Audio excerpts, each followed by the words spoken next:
The effects of COVID-19 have provided a timely reminder of the value of including a carefully considered force majeure clause in your contracts.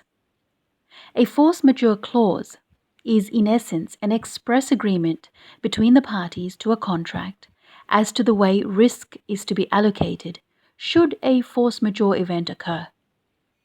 Now, this alert provides some practical tips for drafting such clauses for maximum benefit. Tip 1. Define the force majeure events with precision.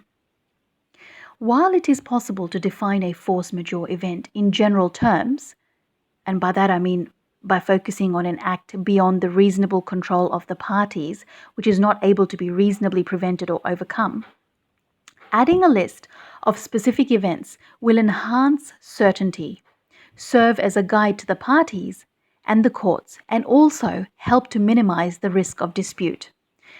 Now, this can be done in an inclusive or exclusive way. An inclusive definition will provide a non-exhaustive list of examples of force majeure events and leave it open as to whether other non-listed events may constitute a force majeure event. This approach will be preferred by the party most likely to rely on the cause. An exclusive definition, by contrast, will provide an exhaustive list of force majeure events, thereby restricting the ability of the affected party to argue that other events may also be force majeure events. Now, this approach will be preferred by the party that is less likely to need to rely on the clause. Moving on, let's look at tip 2. Be aware of the meaning of some common expressions. Certain common expressions used in force majeure provisions have particular meanings which you should be aware of. For instance, an act of God is generally regarded as an event which is due to natural causes directly and exclusively, without human intervention. And that could not have been prevented by any amount of foresight, pain, and care reasonably to be expected. In the case of Commissioner of Railways, Western Australia, against Stewart, 1936-56, Commonwealth Law Reports 520, the High Court held that the most violent rainstorm experienced in a particular locality was not an act of God, as it was not such that it exceeded in amount that for which a reasonable man could have been expected to provide. For this reason, most force majeure clauses do not rely solely upon the phrase act of God, but instead list the types of natural events intended to be covered, for instance, storms, floods, fire, and earthquake. So let's look at now tip 3.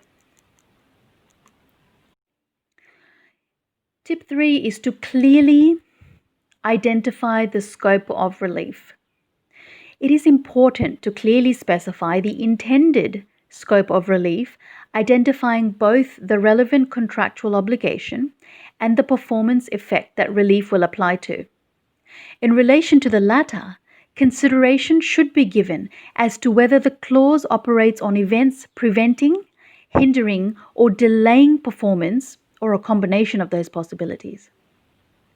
Although often used conjunctively, each has a different consequence.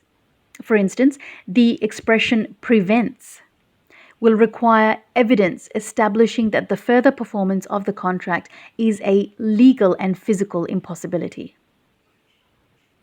I hope that makes sense there. Now, moving on to the fourth tip. Tip 4.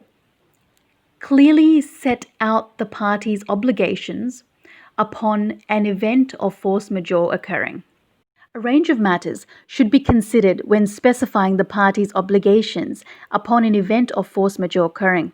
Depending on the context, these may include the mechanism for bringing the clause into operation, for example, a notices provision, and whether strict compliance with this mechanism is a condition precedent to relief. whether there should be any adjustment to the other terms of the contract as a result of the force majeure event. Now you can refer to tip 6 for that one. Whether additional obligations should be imposed on the affected party.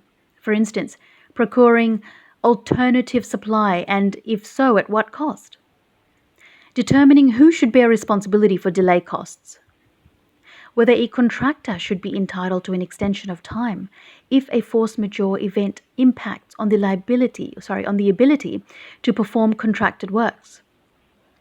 Whether the recipient party should be entitled to source product services from an alternative supplier during the period of force majeure. Whether a shortfall arising from a force majeure event can be allocated between multiple customers, or whether the force majeure event excuses performance of the contract entirely or only for a specified period of time, after which there is a right to terminate the contract. Tip 5. Clearly set out the parties' obligations once the force majeure event ceases. It is important not to focus solely on the parties' obligations while a force majeure event is occurring, but instead to also make provision for what happens once the force majeure event ceases. This may include, for instance, providing for catch-up obligations or adjusting schedules, work programs to minimize the effects of the force majeure event. And finally, looking at tip 6. Consider the interaction with other contractual provisions. Be aware that a force majeure clause will not necessarily impose an implied limit on other clauses of the contract, which fail to deal with risk in the same way. It is therefore important to consider the interaction of a force majeure clause with other provisions of the contract. For instance, those dealing with timing, charges, quantities, schedules, work programs, take or pay requirements, notices, termination rights, and dispute resolution processes.